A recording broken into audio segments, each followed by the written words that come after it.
승리를 사기당한 역사 속 위인들 이야기입니다. 세상에는 되돌릴 수 없는 것이 4가지가 있다.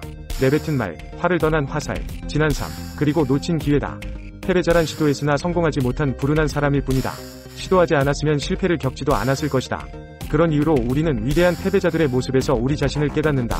그들은 우리들 대부분이 겪는 좌절의 아픔을 함께 겪었지만 그 운명을 비극으로 승화시킬 줄 알았다. 우리는 그들의 실패를 이따금 성공으로 간주하기도 한다. 위대한 패배자들 중에는 고려말 충신 정몽주처럼 굴욕의 패배자들이 있는가 하면 양심적이지 못한 경쟁자들로부터 끊임없이 모함당한 장군 이순신과 같은 영광의 패배자들도 있다. 또한 독일의 렌츠처럼 베테보다 뛰어난 재능을 지니고도 베테에게 미움을 사서 끝내 빛을 발하지 못한 인물들도 있고, 폭풍의 언덕을 쓴 에밀리 브론테나 천재화가 이중섭처럼 생전에는 전혀 주목받지 못한 이들도 있다. 우리는 승리자보다 때로 패배자를 더 사랑한다. 물론 좌익주의자들은 말할 것도 없고 진보주의자들도 힘없고 핍박받는 자들의 편에 서기를 좋아한다. 그러나 이 세상에서 소설작가들만큼 진심으로 패자들을 사랑하는 사람은 없다.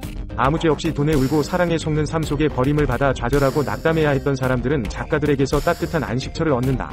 그들은 우리 삶을 바탕으로 실제 운명보다 훨씬 더 고통스럽고 슬픈 이야기들을 만들어낸다. 인과응보와 권선징악이라는 주제를 갖고 해학과 풍자적인 표현으로 잘 풀어낸 작품들로 평가받는 우리 전래의 동화 흥부전과 콩쥐팥쥐에서도 작가들은 흥부와 콩쥐에게 더 강한 애착을 갖는다. 페이스북에 20만 명 힘이 되는 좋은 글 그룹보다 돈에 울고 힘없는 패자들을 사랑하는 사이트는 이 세상에 존재하지 않는다. 우리는 승리자들을 경탄하면서도 미워한다. 간혹 끌리는 승리자들이 있긴 해도 정을 느끼지는 못한다. 오히려 우리가 연민을 느끼고 공감하는 이들은 실패하거나 승리를 사기당한 사람들이다. 또한 마치 추락하기 위해 정상에 올랐다는 생각이 들 정도로 정상을 밟자마자 다시 내려와야 했던 수많은 사람들에게도 깊은 연민의 정을 느낀다. 영화는 사람들의 그런 심리를 교묘히 이용한다. 영화는 항상 이런 점을 이용한다. 우리는 글래디에이터의 마지막 장면을 보고 영화관 문을 나서면서도 검투장에서 아내를 생각하며 죽어가는 막시무스를 잊지 못한다. 영화 콜드 마운틴에서 남군 탈영병인 임마는 관객의 마음을 송두리째 흔들어 놓는다.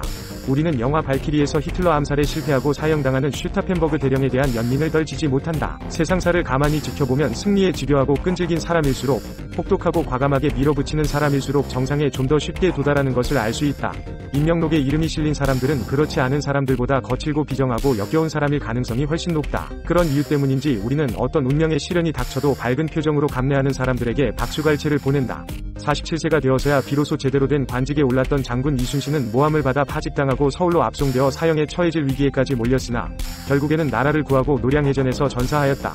헨리 포드는 39에 2번이 도산으로 폭삭 망한 다음 이렇게 말했다. 실패는 새롭게 출발할 기회를 준다. 그것도 좀 더 영리하게 출발할 기회를. 정치에서도 이러한 신조는 노무현의 경우처럼 아주 놀라운 성공으로 이끌기도 했다. 2002년 대선에서 노무현 후보는 처음에는 전혀 대통령 제목으로 비치지 않았다. 이회창 후보에게는 물론 정몽준 후보에도 한참 뒤졌다.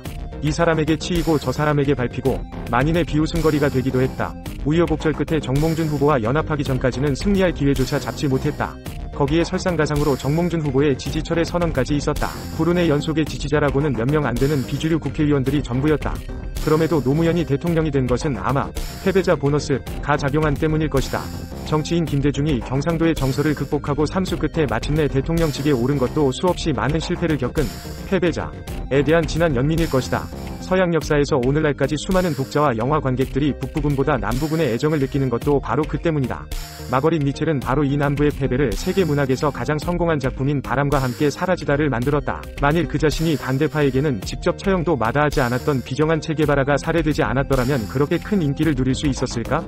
만일 제임스 딘, 그리고 이소룡이 요절하지 않았더라면 그토록 오랜 세월을 사람들의 가슴 속에 남아있을 수 있을까? 만일 김구가 죽지 않고 이승만을 권좌에서 몰아내고 집권했더라면 그렇게까지 오랫동안 민족의 영도자로 불리며 대중의 연민을 살 수 있었을까? 만일 호민테른의 극동인민대표대회에 참가하고 조선일보 기자를 역임하기도 했던 진짜 공산주의자 박헌영이 김일성에 의해 그렇게 핍박받으며 죽임을 당하지 않았더라면 대중의 관심이라도 끌 수 있었을까? 영화배우 폴 뉴먼은 이 세상에 위대한 패배자가 있다면 그 사람이 누구인지 알려달라 고 현실을 강조했지만 기실 역사는 패배자를 더 사랑한다. 승리는 극소수고 패배가 대다수인 이 세상에서 그나마 우리를 위로해주고 삶을 견딜 만하게 해주는 것은 패배자들이다. 유용하게 보셨다면 검색창에서 성필원으로 검색 부탁드려요.